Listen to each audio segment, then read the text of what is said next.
खानदेशी वांग्याची भाजी शिकणार आहोत आपण। त्याचं साहित्य सांगते। 4 ते 5 या आकाराचे वांगे ते चिरून मिठाच्या पाण्यात भिजत घालायचे, म्हणजे वांग्याचा कडवटपणा जातो। मिरच्या 5 ते 6 त्याची हे करून ठेवलेला आहे। लसणाच्या पाकळ्या 5-6 किंवा जास्त घेऊ शकतो, आणि आलं ते चेचून ठेवलेलं आहे बारीक। धणे जिऱ्याची पावडर, हळद, काळा मसाला, जिरं आणि मोहरी। आता सुरुवात करूया आपण। तेल तापत ठेवलेलं आहे कढईत। मिरचीची पावडर,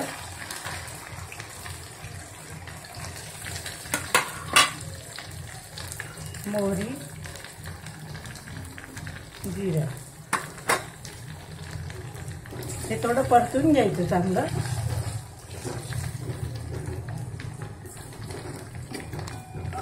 लसूण लालसर व्हायला आल्यानंतर त्यात हळद, 1 चमचा हळद, धने जिरे पावडर 2 चमचे, काळा मसाला अर्धा चमचा एवढं टाकायचं।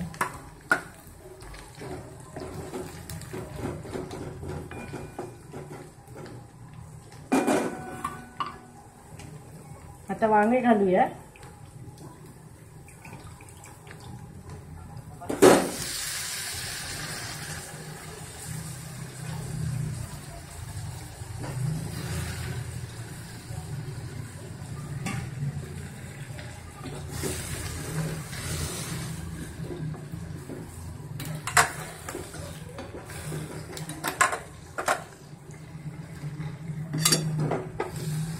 चांगलं एकजीव हलवायचं।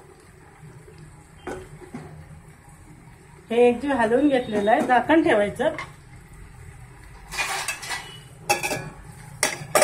5 मिनिट वाफ येऊ द्यायची।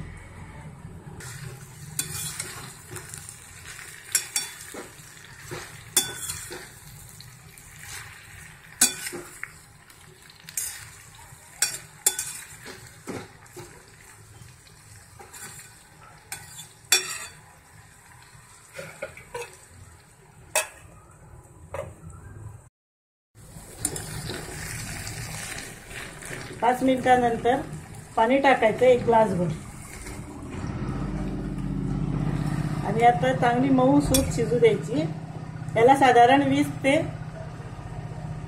25 मिनिट लागतात, तेव्हा ती मऊ भाजी होते।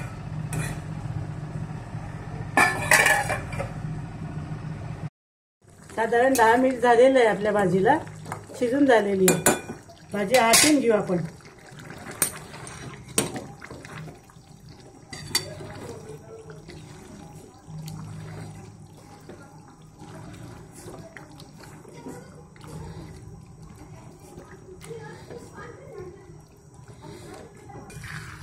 भाजी आटून झालेली, यात मीठ टाकूया।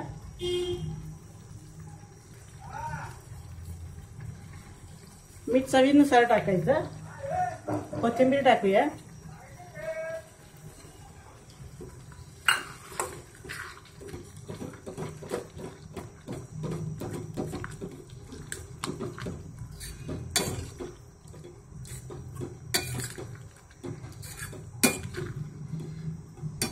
पाच मिनिट वाफ येऊ द्यायची, झाकण ठेवून।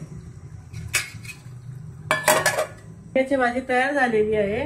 ही वांग्याची भाजी खानदेशामध्ये कार्यक्रमात करत असतात। लग्न किंवा कोणाचं बारसं वगैरे असेल त्यावेळेस ही भाजी करतात। याच्याबरोबर वरण, बट्टी आणि ही वांग्याची भाजी। बट्टीचे अशा चुरा करून घ्यायचा। मागच्या व्हिडिओत तुम्हाला मी बट्टीची रेसिपी दाखवलेली आहे। त्या बट्टीचा असा चुरा करायचा, त्यात वरण घ्यायचं आणि वांग्याची भाजी, यात लिंबू पिळायचं आणि मग ते खायचं। असं हे ताट तयार होतं।